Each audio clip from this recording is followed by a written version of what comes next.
In the late 1960s, Northern California was changing rapidly. Cities were expanding, young people were embracing new freedoms, and quiet suburban communities felt relatively safe. But in December 1968, that sense of safety was shattered by a crime that would become the beginning of one of the most famous unsolved murder cases in history. On the night of December 20th, two teenagers named Betty Lou Jensen and David Faraday drove to a remote area near Vallejo, California.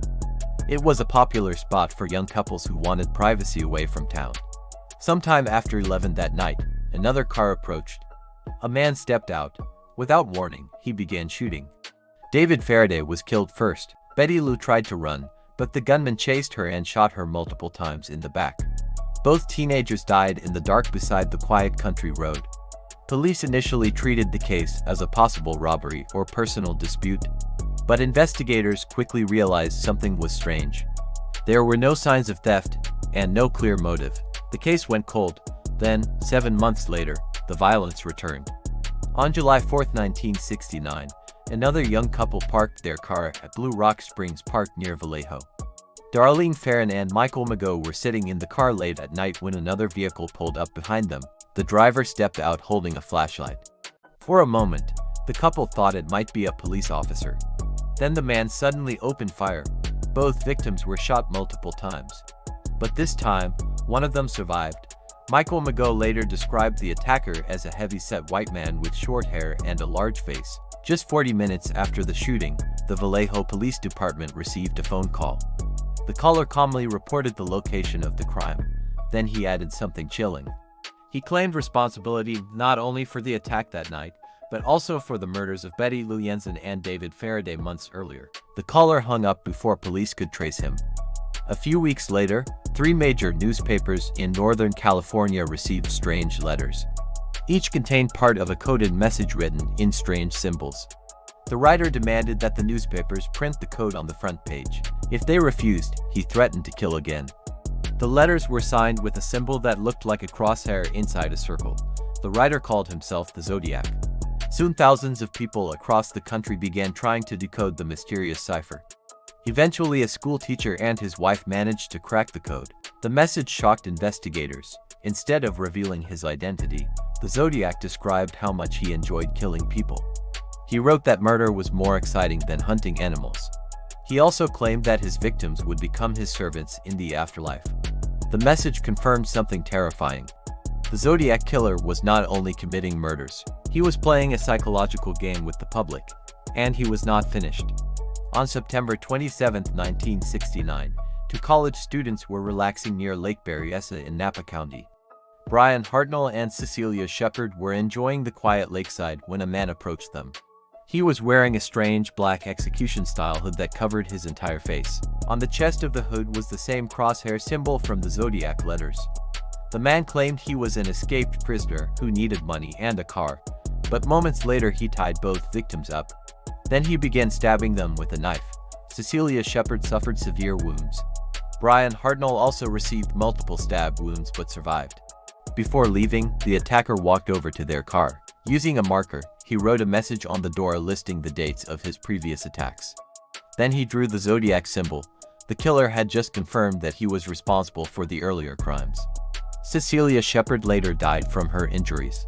The Zodiac had claimed another victim, but the most shocking attack was still ahead.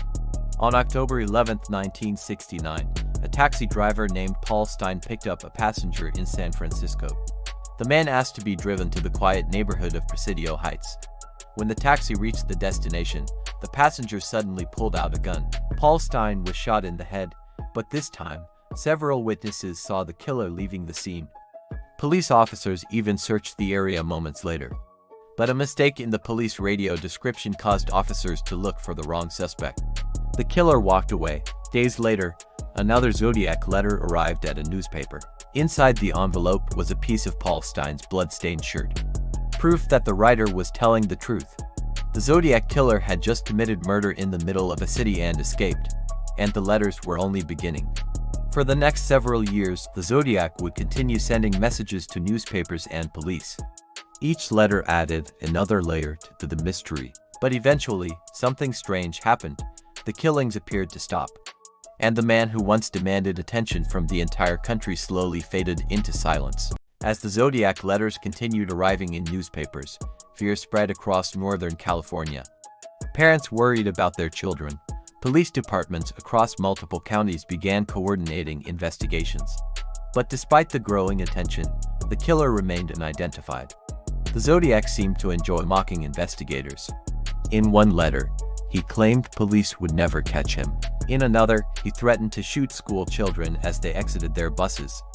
Police increased patrols near schools, but the attack never happened. Instead, the Zodiac continued sending cryptic messages filled with codes and strange symbols. Some of these ciphers remained unsolved for decades. Meanwhile, investigators began developing suspects. One man quickly became the most famous suspect in the entire case: Arthur Lee Allen.